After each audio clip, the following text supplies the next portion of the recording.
Today I will continue line-wise explanation of the chapter 3rd, the black aeroplane.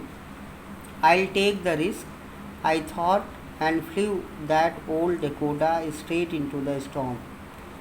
The pilot was much curious to take his breakfast with his family members, so he took the risk knowingly to fly his old Dakota plane through the stormy weather. Inside the clouds, everything was suddenly black, was impossible to see anything outside of the plane, but the plane was completely covered by the dark clouds, so the pilot was not able to see anything out of the plane. The old plane jumped and twisted in the air. I looked at the compass. I couldn't believe the plane was not able to fly properly due to the pressure of the wind. It was jumping and twisting up and down due to the pressure of the storm. And when the pilot looked at the compass, he could not believe it was dead.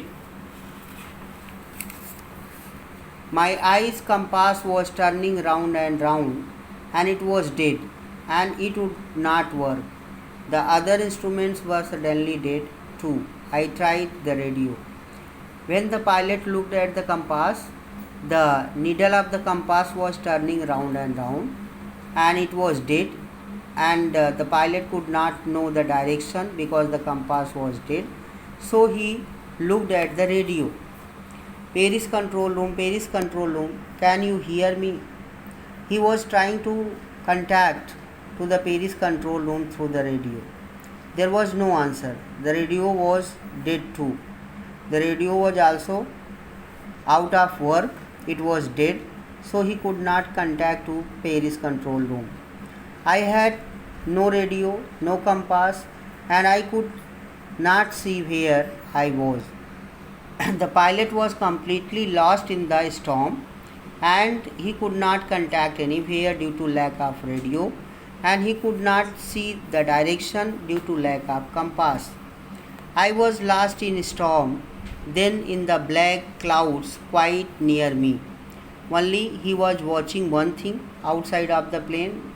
They were the huge mountain like black clouds, and he thought that now he had no hope of his survival. I saw another plane. It had no lights on its wing, but I could see it flying next to me through the storm. Same time when the pilot was much nervous, he saw another plane that had no lights, was flying just parallel to the old Dakota plane. I could see the pilot's face turned towards me, and I was very glad to see another person. He lifted one hand and waved. The pilot of the black aeroplane waved his hand and indicated me to follow. The pilot had no other option because he thought that this plane had been sent by the control room to tell me the direction, so he started following the black plane. Follow me, he was saying, follow me. He knows that I am lost. I thought he is trying to help me. The pilot thought that this black aeroplane had been sent by the control room to tell the direction to the old Dakota plane. So the pilot started following the black aeroplane.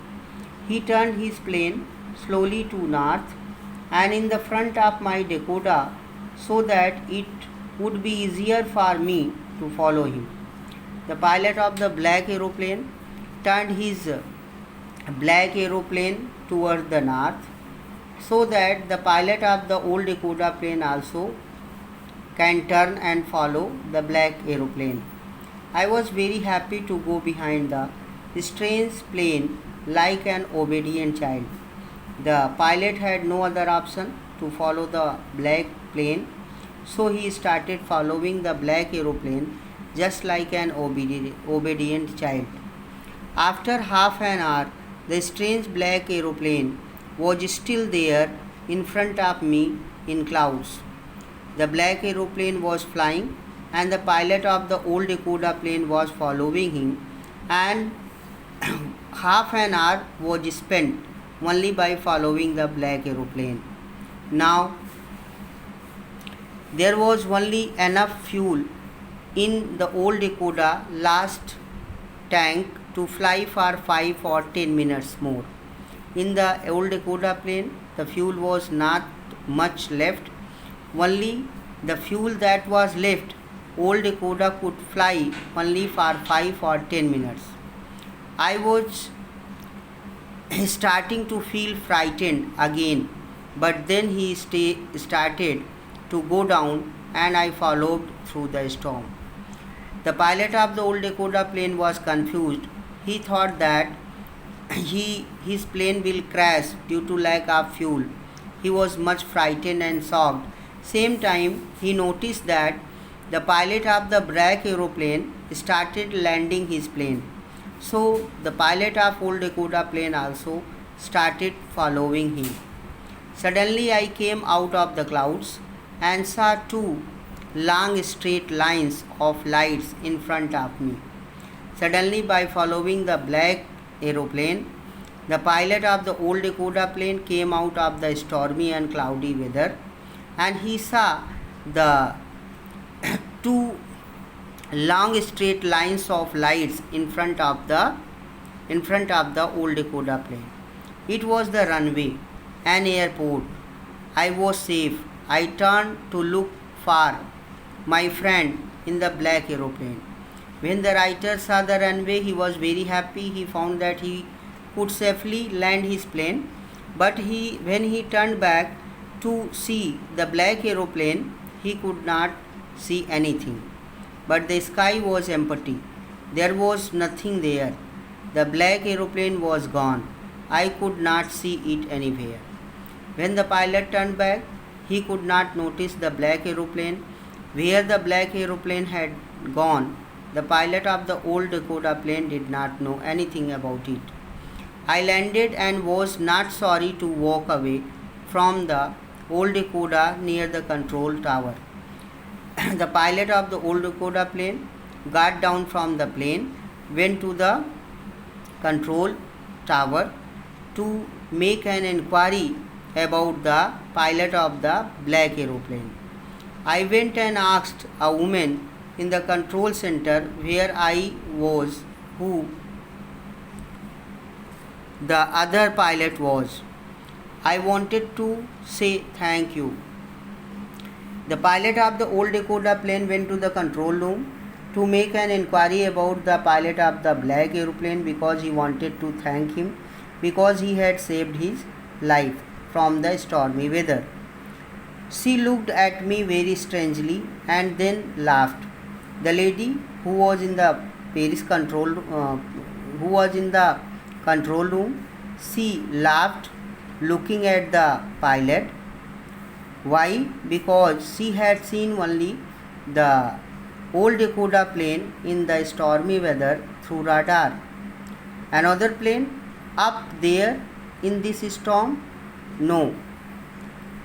Other plane were flying tonight. No other plane were flying tonight.